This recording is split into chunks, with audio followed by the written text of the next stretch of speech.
3, 2, 1. All right, and we're back for another episode of the Sports Department Podcast with Justin Valentovic, Stephen Bologna, Stephen Clark, and Anthony Walker. And we have made it to the end just in time for opening day with our division preview podcast. And today we are on our last stop, and we're close to home, the AL East, with, two Yankee fans and another New York sports fan, and then me, who likes the Baltimore Orioles. So, Thanks. Pretty miserable. But before we get into that, we'll go through, where we think they're going to end up, go over each team's offseason, and who we think is going to win the East. But guys, what's going on? We're right there. Thursday's the day. Yeah, It's exciting. I'm ready, man. I'm looking forward to it, obviously. Best time of the year, right? Late March, early April. Well, that's the thing. Opening day is just like, okay, summer's around the corner, warm weather, snow's gone. Synonymous with that, with, good weather. Even though we're in a pandemic, at least we have opening day this year, because last year we didn't, and it sucked for a while until August. So the fact that we had the KBO. Remember that? We had the KBO. We didn't have MLB baseball until August. So the fact that we're attempting to get 162 in is a great feeling, because it's some normalcy, as I got the COVID shot today. So that's cool. Look at you making big moves out here. Slowly getting there, one day at a time. But let's just jump right in and start with the last place team, which it's happy to say that this is the last place team, the Boston Red Sox. Barely. By a game, but still last place. It's okay. Yes. Nice guys finished last, and they're nice because they've had a bad offseason. They traded Andrew Benintendi, lost Jackie Bradley Jr. to free agency, didn't really reinforce the abysmal bullpen that they already had, and they're still slowly tearing that team apart from the Dombrowski era and the World Series teams. So where do we think the Red Sox are going to end up? Because quite frankly, it's going to be a rough year up in Beantown. Do we know the timeline on Sale? Because I think a lot of it's going to depend on if he's back and healthy. I don't know. Because I know he had he didn't have Tommy John, but he had some kind of he had Tommy shoulder John surgery. I thought it was Tommy John. Yeah, I'm pretty sure he did. I mean, I can't be 100% certain on that, but I'm like 99% sure that it was TJ. Yeah, but honestly, even with Sale, if Sale has a halfway decent season, I don't see that being the factor of them being either buyers or sellers at the deadline, because the big MO of this new regime of Chaim Bloom is tear it down and basically become the Tampa Bay Rays and operate as minimal payroll as possible, because we saw that's why they moved on from Mookie Betts a year early, and they've been trying to shed JD Martinez as fast as humanly possible. That's why they dumped David Price, and I wouldn't be surprised if Sale has a halfway decent year, he gets moved also. Yeah, it's an option. I mean, I don't think the Red Sox are going to suck. I think they're going to be in it enough to may not buy at the trade deadline, but not completely sell off pieces either. I think that they're going to have an okay year, like mediocre. I'm looking mediocre. I don't think it'll be as nearly as bad as last year. They got Cora back. Obviously, that was probably their biggest offseason addition. I like what they did signing Marwin Gonzalez and Kike Hernandez. I feel like those are a couple of nice additions. And they trade for Adam Ottavino, and I mean, we'll see what he does in a new role, in a new place. Every Yankee fan knows how I feel about Ottavino, but I mean, who knows? Maybe he can thrive there, and they can ship him off for more prospects. Then he definitely won't be their back end closer, but this outfield is abysmal. You assume Marwin Gonzalez is going to be playing majority of the outfield spots just because Verdugo, and then you lost your center fielder and your left fielder, so they really have nothing. Yeah. It's a battle for last place here. Thank you. I didn't say any teams involved. I didn't say who. Maybe it's the Yankees coming in last place for the battle. It's not. God, I can only hope. It's not. It's not. But they're fighting for last place here. And I don't see this team being very, very going very far. I think that they will be sellers at the trade deadline and all that stuff too. I just don't see this team. They lost a lot of their pieces. They just don't have it there anymore. I know they had a couple of World Series the last 10 years or so, but I don't see this team being good this season. I like Xander Bogaerts a lot. I think he is one of the best young players in the league. They're going to be riding a lot on the development of Michael Chavis, of Verdugo. I think Bobby Dalbec is pretty high odds to win the AL Rookie of the Year. Currently plus 2,000 to win the division. Someone who needs to have a big season for Boston is Rafael Devers, and especially with Dalbec breathing down his neck, who can play corner infield like Devers can. He's gotta step up offensively to at least maybe be their. He can't even be their DH because that's where JD Martinez has locked in. Yeah. So he's got to just prove he can play a corner infield somewhere because they need that left-handed power. And outside of that, offensively, they really don't have much from the corners because I couldn't name you who's playing first base, quite frankly. I think Chavis is probably going to play first, right, Walker? If I had to guess. Yeah, I mean, I would imagine. I wouldn't be shocked if they move Chavis to the corner outfield spots either. Dahlbeck is a corner infielder also, so you got to assume maybe they move Devers to first and then Dahlbeck plays third. I don't think they're going to want to rock the boat with Devers. I think I'm third already. So what's the point? Yeah, I mean, I don't think they're going to want to move him that much. So I think Boston is going to finish with right around 70 wins. Okay, they're over under. Go ahead, Clark. Go ahead. Buddy. No. Go take the over under first. I'm very curious. Over under 80.5. Oof. 80.5. That's very high for them. I'm going. Nice 74. It's a nice 74. I like 75. I like 75 a lot. I think that fits them well. 75. 82. Really? Ooh, yeah. I don't think they're that bad, man. I think they're an okay team. You got them right over 500. Yeah, I don't think they're good. Trust me. I don't think they're good, but I think they're average good enough to hover around 500. I think it's going to be a team that we basically saw in 2019. They're right above. They'll come back. I think Martinez is going to have a bounce back year. Losing JBJ and Benintendi kind of hurt a little bit, but they're not like world beaters. I think they'll be solid. I don't think they'll be great, but I think they'll be a competent team. So talking about another team that sucks. Thank you, Clark.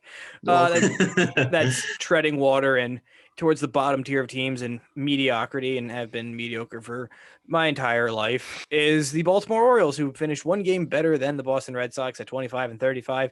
They added Matt Harvey. The Dark Knight Rises. Game 2 this season. Can't wait. Trey Mancini's coming back, though. He beat colon cancer, so that's very good. They signed and released King Felix all in a matter of a spring and signed Wade LeBlanc, Michael Franco, and Freddie Galvis because that worked out on that side. I'm sorry, didn't Wade LeBlanc get released too? They released him from his minor league deal, released King Felix, and then used that major league spot to sign Wade LeBlanc back. Oh, okay. Gotcha. Yeah, and then they signed the Phillies left side of their infield from like 3 years ago with Freddie Galvis and Michael Franco. Yeah. So offensively, they're a little bit better of a team with Trey Mancini coming back. Michael Franco is better than Rio Ruiz offensively. Defensively, not so much. Freddie Galvis is basically just what Jose Iglesias was. I wish he's as good as Jose Iglesias was last year because that annoys me that they traded him. And Matt Harvey, boy, that's a crapshoot. And the rest of the rotation of Dean Kramer, John Means, Bruce Zimmerman, and I don't know who the fifth starter is. All Fry, baby. No, he's a reliever. Who was that? Who was Zimmerman? Bruce Zimmerman. We got him in the Gausman trade. Zimmerman. Okay. I thought you meant like Jordan Zimmerman. No, God, no. The big thing with the team last year was the pitching staff did perform a little bit better. So if they just progress offensively, this team will score runs. Like that hasn't been a problem. It's always been pitching. So it all depends on how that works out. And having Matt Harvey in the rotation scares the living hell out of me. Especially number 2 in the rotation. Okay, because it makes sense because you play Boston the first series of the year. And then you go to New York. So Walker and I will trade some words when that series happens. That'll be fun. It makes sense not to have Matt Harvey pitch at Yankee Stadium at all and rather go with Dean Kramer in the top of your rotation. So the Orioles, though, they're rebuilding. But offensively, they have some pieces. Trey Mancini coming back. Santander, it'll be interesting to see if he picks up where he left off, because he's a good offensive player, but that was only in 40 games. So I really don't know. And this is my monologue about the Orioles. You guys have any other thoughts? Justin, if we're talking about anyone, we're talking about the guy right behind your head. Big Ryan Mountcastle. I'm expecting a big year from him. He came on as of late. I think this is a sneaky candidate to win AL Rookie of the Year. Rosarena and Vaughn, they're getting all the hype. But I think Mountcastle, he's got some good power in his swing. Again, this is a team, Justin, you've said it 100,000 times this week, that they're building for the future, and they have one of the top farm systems in the league. Number 5. Headlined by Adley Rutschman, number 1 pick from a couple of years ago. So this is, again, 64.5 is their over-under for wins, plus 5,200 chances to win the division. Oh.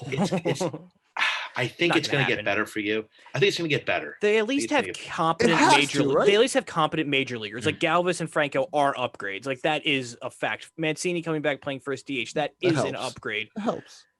It just scares the living hell out of me. I think they're going to hover right around like 73 wins. Not much better than Boston, but I do think they are a little bit better because they do have more of a complete offense, top to bottom.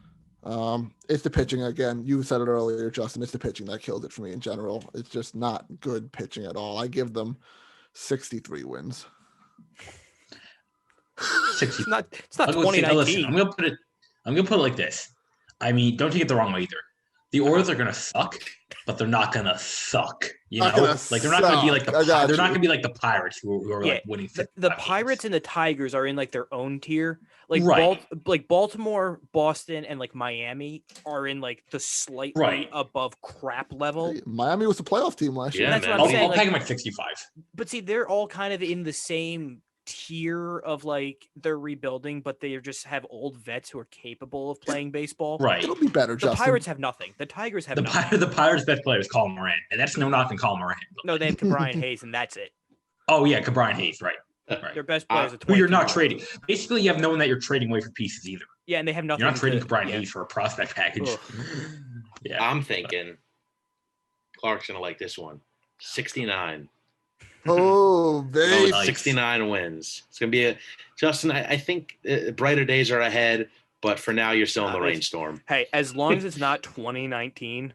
I'll be fine. Where's Crush Davis? We gotta bring him in. 60-day. Get him healthy. Get him healthy. Well, that's the best part. He's starting the season on the 60-day IL, so he clears an IL, a 40-man spot. So I'm happy about that. That's just where the season goes down, man. Once he gets healthy, we're paying him till 2037. You think he got paid for his WandaVision debut? I hate him so much. Oh God! Everyone talked about the Orioles. I think we all did, right? Yeah. All right. On to the third place team, a team that's in on everybody and they barely get anybody. But this year they actually signed some people. That's the Toronto Blue Jays, 32 and 28. They landed their big center fielder, George Springer, 6-year deal. Marcus Semien to play second and third base for a 1-year deal. And they signed Kirby Yates, who's out with Tommy John. So that's null and void and doesn't matter. But they added 2 big bats to already a lineup that was offensively very good and had a lot of power. You would have thought they would have went more on the pitching side, which they tried to do with Kirby Yates. But this is a team that's on the back 9 of a rebuild where they have the young players that are producing and they're just trying to reinforce them now at this point. I think this is a big year for Vlad Jr. He's kind of when he was coming up, I mean, his potential was through the roof. And he's kind of, not lived up to that hype, I don't want to say, but he definitely needs some improvement. Apparently he's lost a lot of weight this offseason, gotten stronger. This is a decent team. I got a bold prediction. I think they finish second in this division. Yeah, I mean, Steve, I'm right there with you. We kind of mirror the same points. I've been high on Vlad Jr. ever since he came up. I feel like this is finally the year where he's actually gonna, come out and dominate like we all expected him to. And I think I obviously Bo Bichette. I love Bo Bichette. So I love Kevin Biggio too. I think he's a very solid player. Any more 90s stars sons? Yeah. I think though it's funny because how like Bichette didn't come up with much fanfare. Like obviously he was a good prospect, but he kind of took what Vlad was supposed to be, basically. And with Vlad dropping weight, and I think he's going to play more at first base now, which could actually be good because third base, he's a bit of a defensive liability. So if he can just focus more on offense, that could be the key to him. Well, Biggio is your third baseman now, I think. Well, I think they're going to Biggio's playing third. They're going to split. Semien's at second. Yeah, but they also said Semien will move to third here and there. So it all depends on where they play Biggio. Because they've stuck him in the outfield also. They're kind of using him as a utility guy a little bit. So, they have flexibility in the lineup, though, which is good. And outfield, they have Teoscar Hernandez, almost had Michael Brantley, where he pulled an Anthony Barr. They still got Randall Grichuk, who likes to kill the Orioles also. Nice. Lourdes Gurriel's good. Yeah, really they have a lot of good I love depth. Lourdes Gurriel. And they got Alejandro Kirk, who made a team. Decent pitching too. Yeah, Ryu. Can't name the rest of the rotation. Matt is there. Oh, that's right. Stevie Well, Matz Stevie Matz got exiled up to Canada. Yeah, that's how it should be for a former crappy pitcher towards the end of the rotation, not second in the rotation. Are the Mets going to get another Cy Young caliber player out of that? No. And they got Nate Pearson waiting in the wings too. Yeah. So they're definitely getting ready, the Baby Jays. But really? Yeah. The baby bird. Who's the real baby birds then? Ryan. But no, I like Toronto, and I think Steve, you said it, where I think they do finish second because, quite frankly, offensively they are much better than Tampa Bay, if we're being quite honest. Because Tampa Bay, they were built perfectly for a 60-game season, not really for 162 after the moves they made, but we'll get into that. So let's talk about their record. What do you guys think? Because Steve, you have them finishing second, so we'll start with you. Plus 350 to win the division, 86.5 is their over/under. I'm going with 90. I'm going to go 90 wins. I was going to say 92. I agree with that. I like the 90. Yeah.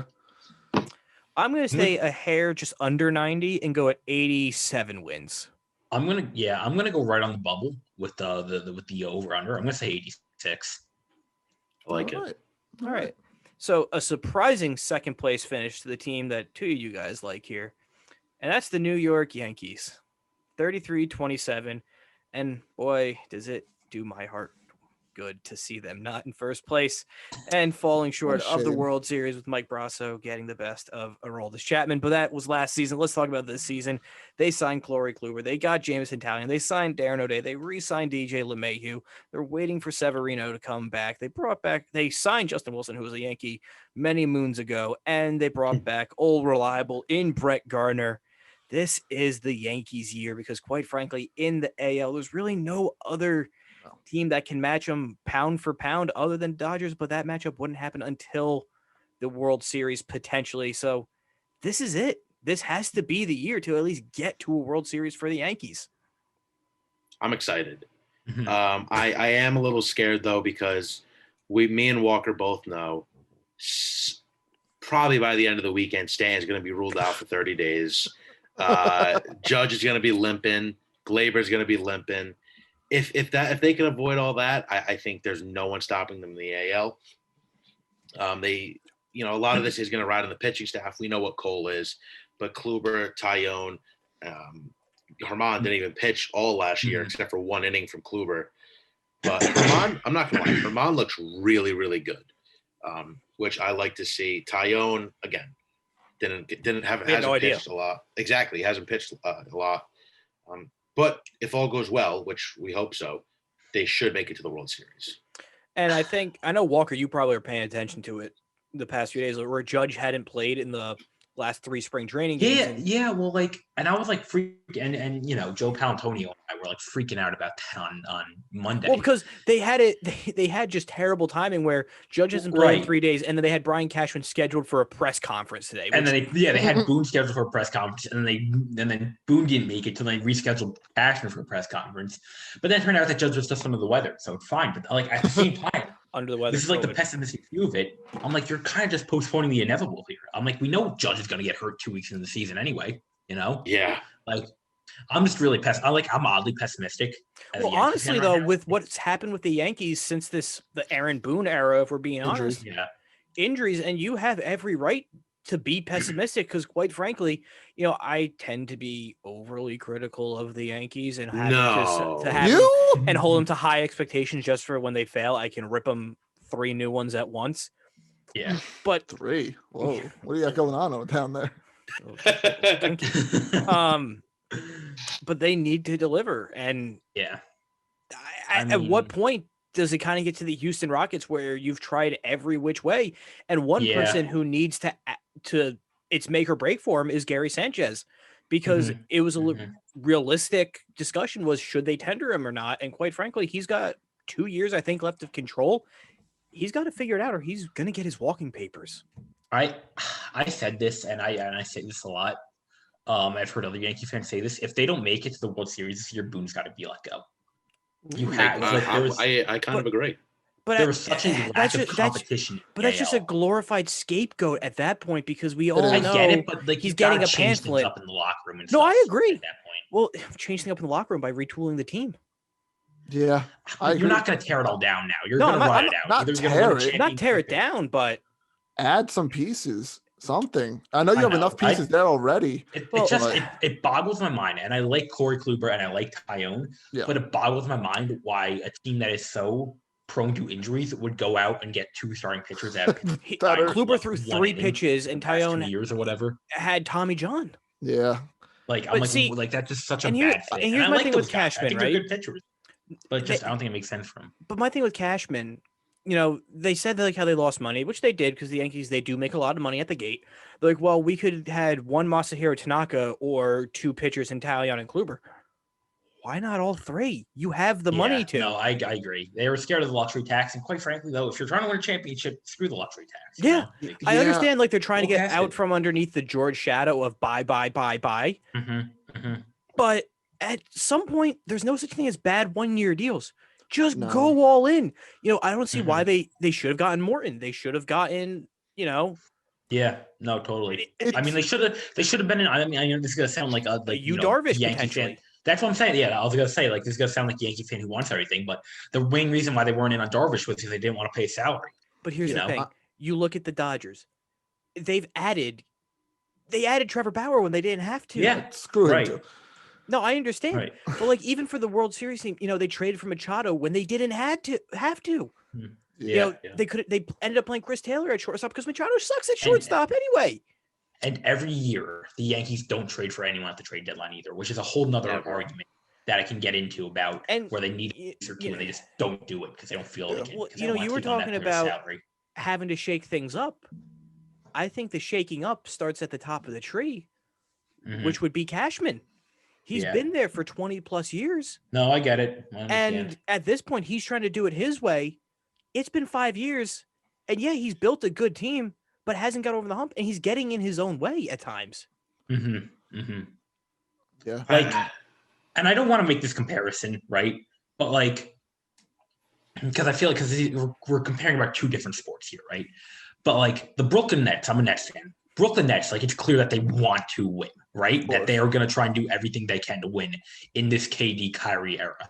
They're going to go and get Harden. They're going to recruit the hell. Can I curse on this podcast? Yeah, you can. I almost did. They're going to recruit the hell out of Blake Griffin, LaMarcus Aldridge, and try and get them here. I just don't see that same energy. I know. I get they're only signing for veteran minimums. I get that, but at the same time, but it's reinforcement. You just don't see that energy from the Yankees. It feels like. Don't. Well, but here's the thing. You look at the Dodgers, their 4th outfielder is AJ Pollock. The Yankees' 4th outfielder, Brett Gardner. Yeah. Big difference. Right. And it's just not this year, too. I feel like it's been like this for a little while now, too. Yeah, they only have 2 years left, man. They have a 2-year window. Because that's when Judge is out the door. Green is out the door. Gleyber has to get paid. Gleyber has to get paid eventually. Sanchez is going to be out the door. It's make or break, man. They got to win a championship these next 2 years. I think out of the 3, a failure. I think out of the 3 they've picked which 2 they're keeping, if we're being honest. Sanchez is on the way out. I think he's gone regardless. I agree. Barring resurgence. And I like Gary, but I think he's on the way out. I think he just needs a change of scenery. Yeah, no, I agree. I wouldn't be shocked if he goes somewhere and he ends up ripping up there. Well, he's just got to go to a team where he can DH. It's as simple as that. Or honestly, with Voit being out for a month or so with the meniscus injury, I'd try him at first base a few games. I would have at the end of spring training. Why not stick him there? That spring training would have been the time to figure it out because, Voit, he led the league in home runs last year. He's a main power bat for you guys, even though the whole lineup's power bats. He was the only consistent Ironman for him. He never goes down. He went down now. I would have tried Gary at first base. Yeah, I hear you. We got to roll out Jay Bruce now. I was going to say now we have Jay Bruce manning first base. The left-handed power you've been waiting for. There he is. Good old Jay Bruce. It's I don't know. I'm excited. I'm sorry. I don't mean to keep going on about the Yankees. I'm excited, but I'm definitely. The only team's the Tampa Bay Rays, and I really don't have much to say about them. Yeah, no, I hear you. It's I'm excited. Like we said at the beginning of the Yankees. Like what we said at the beginning, talking about the Yankees, it's win now. You got to win now. And this is the year. This is the year, man. It's the year. But I kill the Yankees a lot. Mm-hmm. Yeah, we know. Some justified, some to majority not justified, but okay. But also when you think about it, they're also the Yankees. Yeah, they should be winning. Mr. 27 World Series, right? And the fact that they're not, it's kind of laughable. But here's the thing: it's not like they're missing the playoffs. No, I know. Or they're not. No, they're successful. They're but here's the thing: the Dodgers made it 3 out of 4 years. Yeah, I listen. I get it, but you look at 17 when they lost in Game 7. They were literally cheating, Justin. You can't say anything. They were cheating. They were caught cheating. It's not like they are going out there like last year. One went away from the ALCS. They couldn't get it done. Chapman blew it there. I know you were on your high horse for a couple of weeks after that one. Again, hung an Altuve jersey in the office. I remember that. Again, I know the Yankees 27 World Series. They have the high culture of winning. Yeah. I think it's great that they keep getting back, but one of these years you have to at least get to the big dance. Well, because that's the thing. Perfectly. It took the Dodgers 3-4 tries to finally win one. Yeah. They just got to get to the dance. Yeah. Because we've seen with baseball, if you at least get there, anything can happen. Yeah. Mm-hmm. So with the Yankees, I think they're going to significantly run away with the division and win it with 105 wins. Wow. Impressive. I think I had that much optimism. I think they win a division as well. I'm going to give them 102. I'm going a little. Yeah, I'm going to go 97. Yeah. I think they're going to have the division locked up late too. And I think they're going to have a decent lead on like whoever the second place team is, and they'll kind of put it into autopilot, and they'll finish with like 98 wins. Like I said, I think they'll win. I think they'll make it to the World Series. They better. If they lose in the World Series, then I'll swallow my pride and be like, you know what, I'll take that. But at least you made it. Yeah. And then you can. But when you get there, it's not a. Right. No, I'm sure in October, if they are in the World Series against the Dodgers, I'll be like, they have to win. Well, especially if they're flying cross country. But also, if you lose, you could say, all right, well, we lost to the Dodgers, and you know how to retool and rebuild. Like, But at this point, you don't know how to get there because you haven't gotten there. Yeah. And we'll just have to wait and see. And a team who's gotten to the World Series, and we're asking the question, how did they get there? That's the Tampa Bay Rays. Last year, they won the division 40-20 with a payroll of $50, basically. Randy Arozarena turned into Barry Bonds, basically, in the postseason. They traded away Blake Snell. They brought back Chris Archer for some reason, and they let Charlie Morton walk. So they've basically downgraded since their World Series team. I don't know. Nick Anderson's out until the All-Star break. Right. Yeah, and they're out. They're big on pitching and utility guys, and I don't know. I think the magic wore off. I think it struck 12 for Cinderella and the ball basically for the Tampa Bay Rays. Yeah, I feel like they're going to be. Honestly, you want to hear my bold prediction? I feel like they're going to be worse than the Red Sox, the Rays this year. Ooh. I think we're going to have a little bit of a World Series hangover. No, I think they'll be fourth. They'll be in games. No, but they'll win 80 games. I feel like there's my prediction. I'm sorry, I threw it out early. Yeah, go for it. But yeah, no, I feel like trading Blake Snell is obviously a huge hit. I like the Chris Archer signing. I feel like it's a little bit. He was good with them, and then he went. Yeah. Well, that's one thing I can like. Basically, Houston and Tampa are the two best players to rehab a pitcher who sucks. Right. It's just something with the analytics there that fixes it and how they will look at pitching. They also picked up Waka too, didn't they? Race? Yeah, that's not a bad record. Didn't they get Porcello? I think they brought. No, they just took the Mets failed bullpen. The Mets failed rotation. And Porcello's a free agent. Never mind. Waka sucks.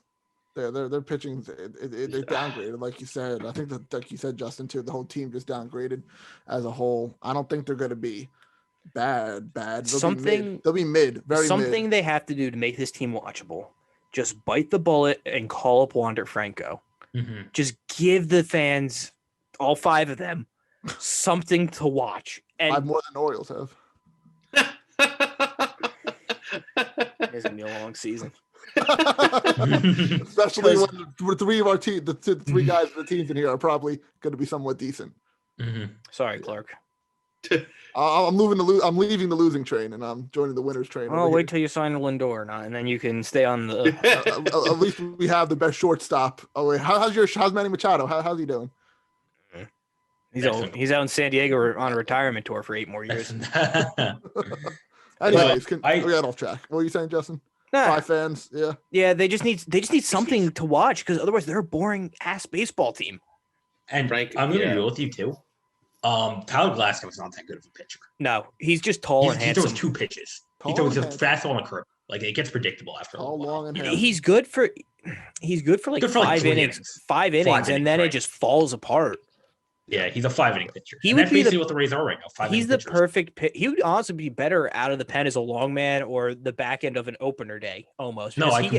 He gets hit 3rd time through the order pretty significantly. Yeah, because he only throws 2 pitches, so like 3rd time through the order, like hitters know what's coming. Yeah. So he's a 2-pitch pitcher. I mean, he can't stand it. With the Tampa Bay Rays and their offseason, I said it before, I think the Blue Jays come in second. The Yankees, obviously, I think win with 105 wins. Yeah. So I have Tampa. I think they come in third with right around 85 wins. Yeah, I'm going to go like 87, 86, something like that. Yeah, 3rd place too. I'm going to go ahead, Walker. No, yeah, you guys already know mine. 80. I said it earlier. 80 wins. I don't 80. You said fall 80, off a lot this year. That's just me. Yeah, I also was going to go 80, right on the dot. Cool thing is here, the Rays currently have the 2 favorites to win AL Rookie of the Year with Arozarena and Franco. Justin, you're going to like this one. I just thought this was funny. AL Manager of the Year, dead last, Brandon Hyde. Thank you for that. Just have to throw that in there. Real quick before we wrap up, since we've kind of went through every single division. AL, NL, Cy Young winners for you guys. Throwing a little curveball at you. DeGrom for NL easily. Yeah, DeGrom's easy. I said this on actually the NL pod. Go back and watch that, everybody else. I said the Kings in New York are taking it, baby. Garrett and Jacob. There you go. Yeah, I'll say, I feel like I want to say DeGrom. Obviously, I feel like DeGrom's the layup choice, but for the sake of being bold, I'll just say Yu Darvish. That's where I had a feeling you were going because you were big on him last year in Chicago. I'm taking the cop I traded for Juan Soto. Yeah, you traded everything for Juan Soto. And I'm going bold too. The guy who got Juan Soto finished first. But I think it's going to be Jacob DeGrom. And AL, I'll take the easy way out and also go with Garrett Cole. I think he gets the Cy Young he's longed for and should have won a few years back. AL, NL MVP. I'm going to go with I don't know who I'm going to go with. So you guys go first. I'm going to say I didn't get to do my AL Cy Young, so I'm going bold. We're going to Chi-Town, South Side, Lukey Giolito, baby. I thought you were going to say Matt Harvey for a second. No. Yeah, right. AL MVP, Mike Trout. NL, probably Cody Bellinger. Yeah, I'll go. Trout for sure I'm agreeing with right now. I'll go with I'll go in the AL. I'll go long lost lovers. I'll go for Frankie Lindor in the NL, and I'll go Jose Ramirez in the AL. I'm also going. I just all my heart. I'm going Frankie too. That's what I was thinking too. I just didn't want to be the only shill saying that. Better hope you don't sign him and he doesn't win that award. Honestly, Stevie Cohen is pissing me off a little bit. I can't get pissed until Thursday. Hey, but you got black jerseys coming back, so it's okay. Black jerseys. So I think it's wrong that Cohen's going out on Twitter and being like, "Hey, I think the deal's done. Accept this." I think the deal's done. I think it's done. He's just trolling us. I think he's breaking balls. What it is. Well, because the Mets tweeted out, 2 days till opening day, and the deadline for Lindor is opening day, and they put a picture of Lindor. So yeah, real quick for me, I think before the injury I would have said Tatis, but I'm going to go Juan Soto for NL MVP. I like that. And playing close to a healthy season of 150 games, go with Aaron Judge. So good luck to you, Yankee fans. Wow. Justin picking a Yankee. So Austin Hayes would have got it for you. So now when no one wins that award, you can kill Aaron. Exactly. Big Steve, play Hayes. Notice you got the little Yankee look going on now. The clean shave over there. Oh yeah. I had to chop it. So. Getting ready for the season. Abysmal franchise potentially, but we'll talk more baseball as the year goes on. Walker, you'll be around. Josh and Joe will also be on a few here and there, as so is me and the Steves. So, Steve, where can they listen to all those? I thought you were taking my shtick for a second. I thought you were ending it for me. Oh, God, no. Oh, thank you guys for listening. I know I can't finish. of the Sports Department podcast. Us four appreciate it. Joe and Jesse also appreciate you guys listening. Make sure you guys subscribe on YouTube, Apple Podcast, Spotify, or wherever you get your podcast from. Follow us on our social medias on Facebook, Twitter, Instagram, and TikTok. Say it with me, Steve. Say it with me at Sports Depth Pod. That's Sports DEPT Pod. Big wrestling week coming up really soon. WrestleMania season is right around. Overrated. A little bit. There's going to be at least like 5 pods coming, so stay tuned to all that wrestling stuff. Basketball possibly, maybe a free agency. I think you and Jesse are doing one more mock draft, Steve? Yes. All right, so one more mock draft is coming, so stay tuned to all that fun stuff, and we'll see you in the next episode.